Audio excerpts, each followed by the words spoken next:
What's this? Oh, it's 2019. I guess it's time to start making new videos. Greetings YouTube and citations. Happy New Year. Happy 2019.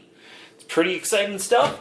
I'm excited to be here with over 2,000 subscribers, so I want to thank everybody, and I want to thank our Patreons too, because you guys help a lot. I know, you know, it might only be $1 or $2 here, but you guys help a lot, so thank you guys. You guys are awesome. So we're going to do the vacuum of the month, and this vacuum of the month is very late, and I will explain why. I was on holiday. That's it. So I didn't really vacuum my house for about 2 weeks. Though while I was on holiday, I was using a Miele C2 canister at my mom's. But, so, visited them, had a great holiday. So I didn't think it was fair to, you know, vacuum for 2 weeks or a week with this and then say, oh, well, this is what I found. So what I've done is I've made up the extra time. I vacuumed. And what we're going to do is January, for the rest of January, I'm just going to use my central vac. And then start of February, you guys are going to get to choose a vacuum. And I believe the Denver Vacuum Museum might even help with that. Speaking of February, February is VDTA, which is Vacuum Dealer Trade Associate.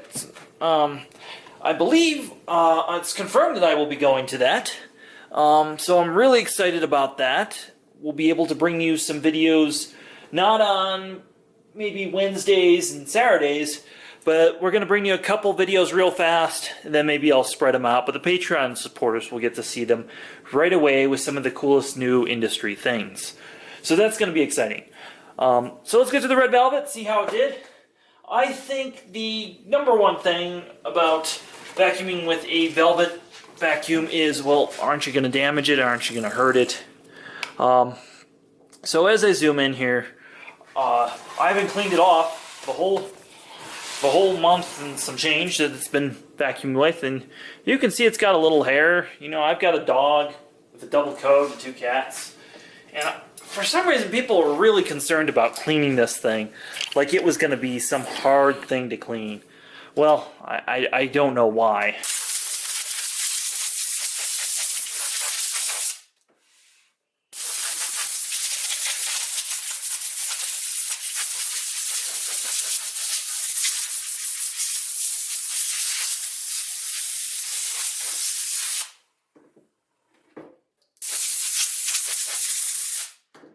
Alright. Nice and clean. Animal hair out gone. So, one thing about the 6000 series vacuum that I found that I wasn't expecting was how maneuverable it is. It is very maneuverable. I cannot explain enough how easy this machine just comes with you.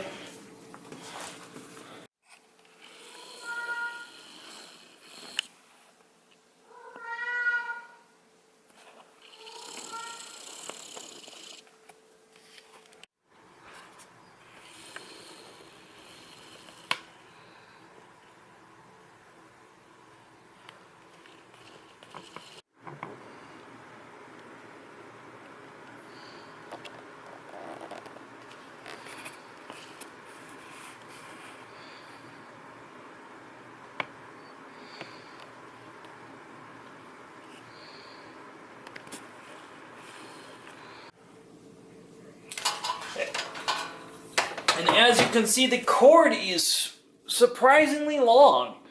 I thought this 25-foot cord in my house was going to be a problem, but I can do my whole top level with 2 plug-ins. So that was amazing.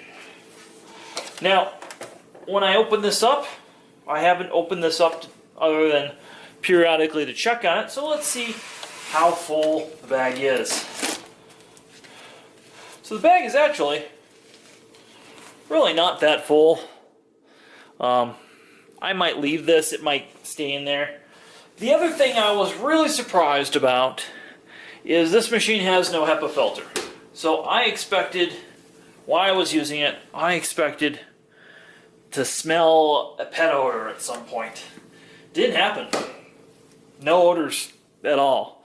So I know Ibasiak had talked about that, but that at least with this generation of vacuum bags, now these are not the current generation, these are the generation before the current generation of Miele bags, and I have a brand new box of these, and I will only use these in there because that's what it came with, that's what it was made for, and I actually think these are better bags than currently made.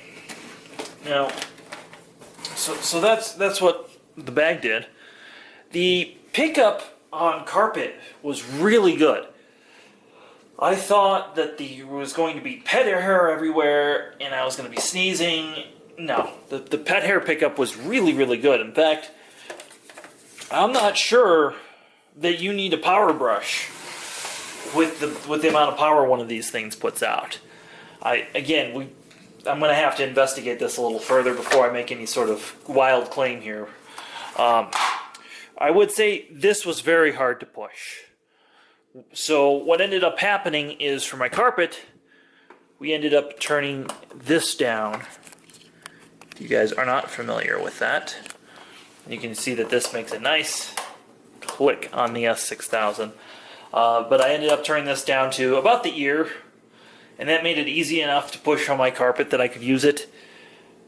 But again, I think a power brush is a good thing, but really if you just had 1 or 2 rooms with carpet and you weren't super concerned about deep cleaning it, though it appeared to do better than like the Kirby or the Hoover, so that was kind of a strange thing. Now, a lot of hair does build up like on the edges and on this, and I'm constantly vacuuming this thing out. I did scuff this up a little bit. I'm not too concerned about this. This one, you can take wet sandpaper and clean this up, but 2, this is still the current model floor tool.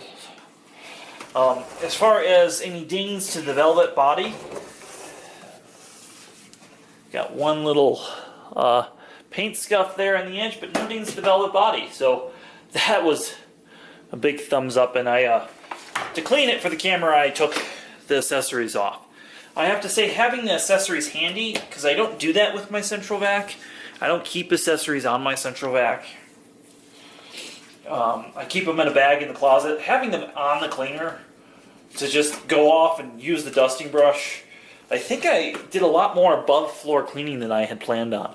So that was really nice. I would say storing it in the closet upstairs that I tried to store it in, that was fine if I didn't have a central vac hose that it was sharing, and I still had a moving box in there. So that was a little bit more cumbersome, but not, again, that was me. This is the size of a normal vacuum. In fact, it's a lot smaller than a lot of vacuums. So the C2 right now, straight suction, from my understanding, Miele's kind of discontinued it in place of the C1. And using a C1 at my folks, I will say the cord's a little short. And when it was the S4000, that wasn't the case. But with the C1 version, they put 5 less feet, I think, on the cord reel.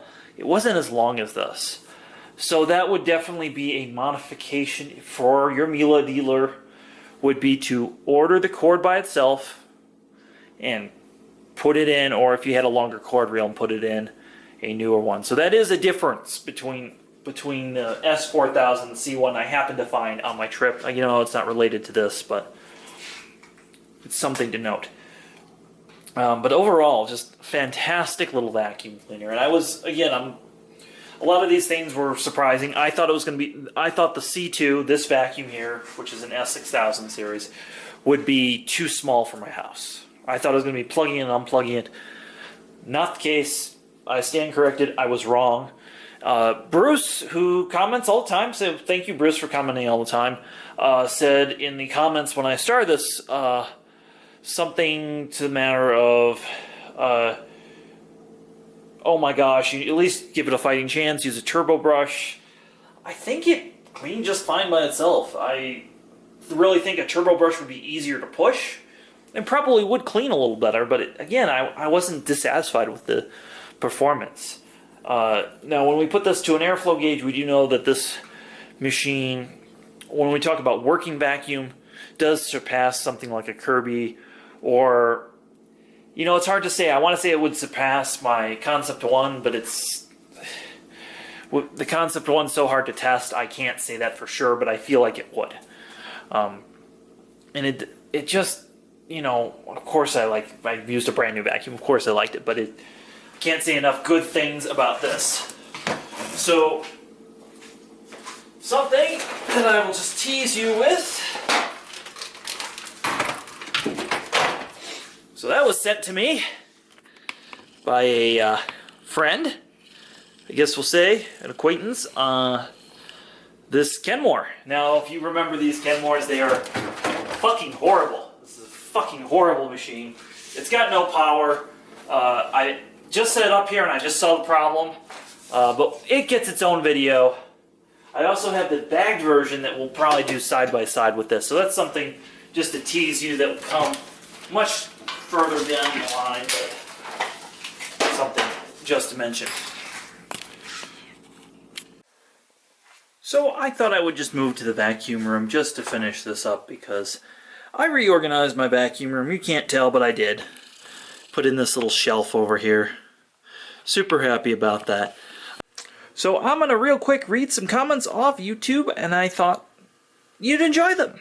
So thank you so much for this YouTube video. My Oric was broke and now it's fixed. Well, Mr. Travis, I'm glad my video could have been useful. Now, one comment I get over and over again is that apparently Tide Pods don't go in your mouth. They don't go in the soap dispenser, they go in the tub. I never used Tide Pods. I did that once for a video, so that will forever be haunted in the comment section. Let's see. Oh! So one good question I had was, does the modern TriStar use the same connector as the Arius Renaissance? No, it does not, oddly enough. It's slightly different. It's fucking annoying. Though there are adapters for both of those to make them for 1¼ inch straight suction. Another one was on that Hoover runabout. The Vax Air big wheel thing. The SH40090 Hoover. Rick Hoover, which, thank you Rick Hoover, you're always commenting, you're awesome, asks, or he says, what a weird Hoover. It's says it reminds him of the early mid-2000s when there were financial flops on the wind tunnel Dual V and Fold Away, which if you're never seen a Hoover Dual V, that is a strange machine, but the Fold Away, particularly the Z Fold Away, where it actually was like a transformer. It actually, if you ever saw Short Circuit, it looked like the Short Circuit robot. Very cool machine. Absolute garbage, though, at the time.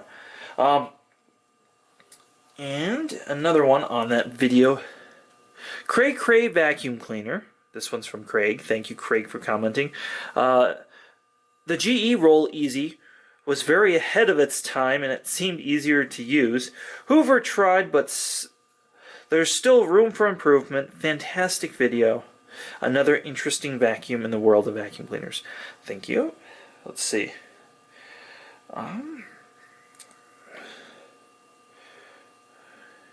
Oh, this one was good. It was on... This one's from Sean, by the way. You talk a lot about side airflow design in this video. I know this isn't unique, and it's based side to one or the other. We're talking about side airflow, and I think we have the perfect examples right here. So, if you're not familiar with side airflow, what that is, is you see the suction is just going on one side, and that doesn't clean very well with both this Hoover and say, I'm going to retract that. When I say it doesn't clean very well, it doesn't clean as evenly as, say, like a center feed suction, like, say, a Canister or that Kirby in the corner. So there's a couple ways around that. Now, I talk about that because it doesn't make sense in 2019 to design a vacuum like that. Even like Panasonic, even just putting it like half cocked, a little bit more in the center than this. We're going to talk, so if you look at where my finger is, like right there is absolutely fine, or right, even where this silver part right here would be fine, but this, it's too far to the side if you do it. And without giving you guys a physics lesson, that's what I'm talking about. So like the S7 has it to the side, but it's distributed enough that it works. It would be, so that Miele U1 S7 is a great example. Another example would be the Seb228 X5 has it off to the side a little bit, but it's able actually to do even cleaning the way the nozzle's designed. But that's what I was talking about on that. So I thought that might want some clarification. Hopefully that rant made some sort of sense to all of you. There, my tripod keeps slipping up. And let's see if we have time for one more. Oh, here was one I saw, and this one's Maryland Elevators. Can you do a video on a real Arius Electrolux? I believe I've done quite a few. I've done a Super J, I've done a couple different upright Electrolux videos. I did the Lux 2000. I don't think I've done one on the Guardian yet, so that might be something to do. But that's something. And the last one I'm going to read is on a Dyson V10 video I did a long time ago, but nevertheless, and this one is from Tavor, I believe is how you say your name. These vacuums are crap, cheap, swirly plastic, and if you accidentally pull the trigger while emptying the bin, it can break.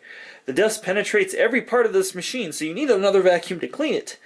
As too many little bits of cheap plastic parts to break. Sorry, I just clicked off it. Not sure the Dyson thing is not just all hype. He kind of formatted that weird. But I've talked about it before. Dysons are marketing. Yeah. Yes, I'd rather have a Dyson vacuum than several other vacuums.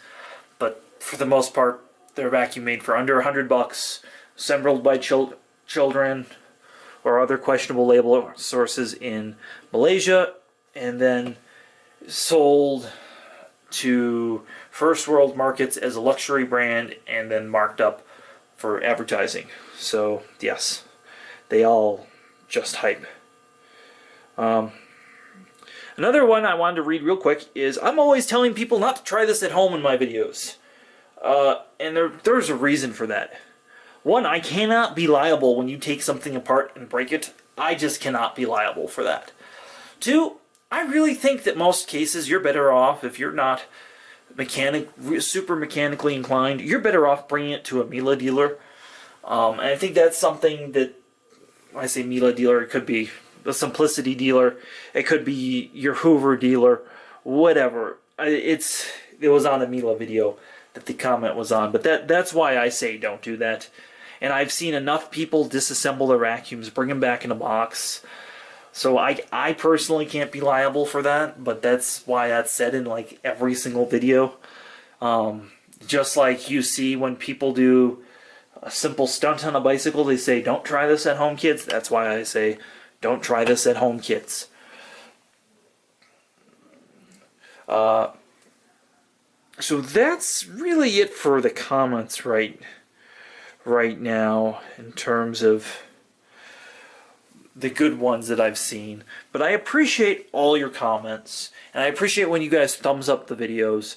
I know that's really hard to do on a smart device like a TV or something, but it really, if you take the extra time and effort to do that, every single YouTube creator is going to thank you for thumbsing up their video. It actually does make a big difference at the end of the day. And I noticed like 100 out of 1,000 views on a video have a thumbs up. So definitely, again, thumbs up these videos. It helps us a lot. Your comments about 2019, what you want to see from me, what you want to see on the channel. I want to hear from you, the viewers. So definitely fire those comments up below. I love those comments.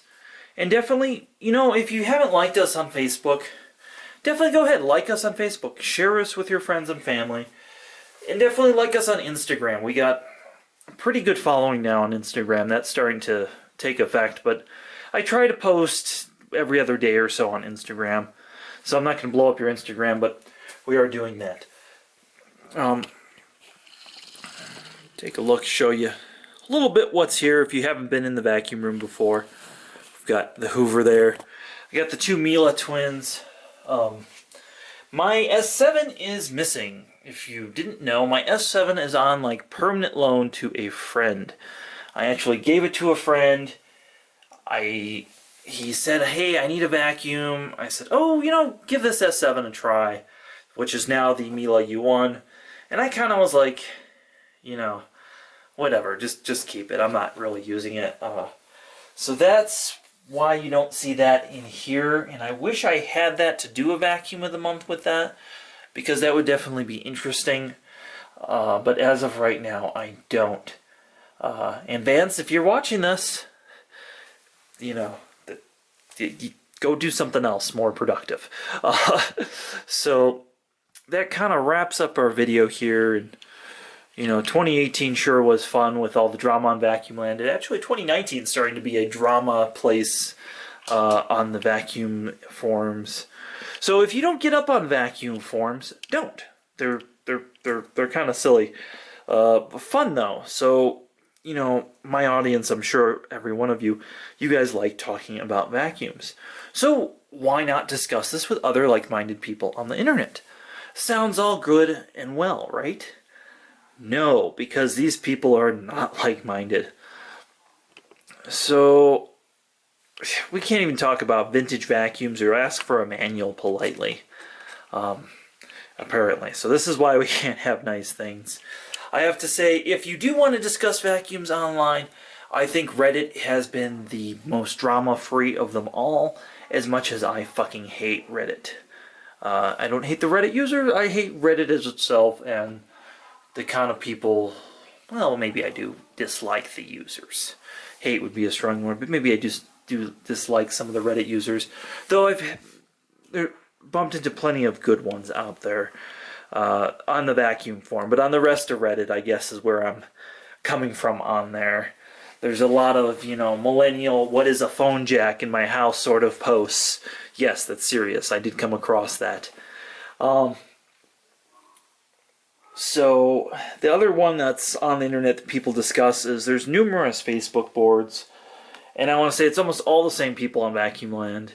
Their moderation's a lot better on the vacuum boards on Facebook, so I think that's a little bit more friendly.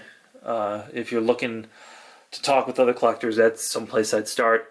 And then I would go to Vacuum Land as a last resort, because there's no moderators on Vacuum Land. There's one who I've had one email with, and one, like, my roommate who was staying with me at the time. I don't know if he got in a fight with him or what happened with that, but that was not pleasant for Todd.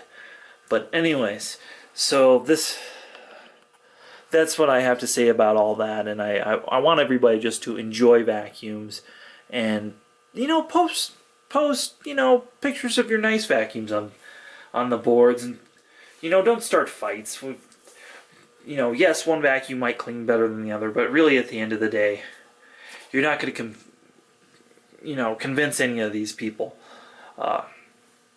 So again, give our video a big thumbs up, and thank you. Well, the battery died in my camera, so as always, give this video a big thumbs up, and hit that subscribe button and that notification bell if you're not, and happy vacuuming.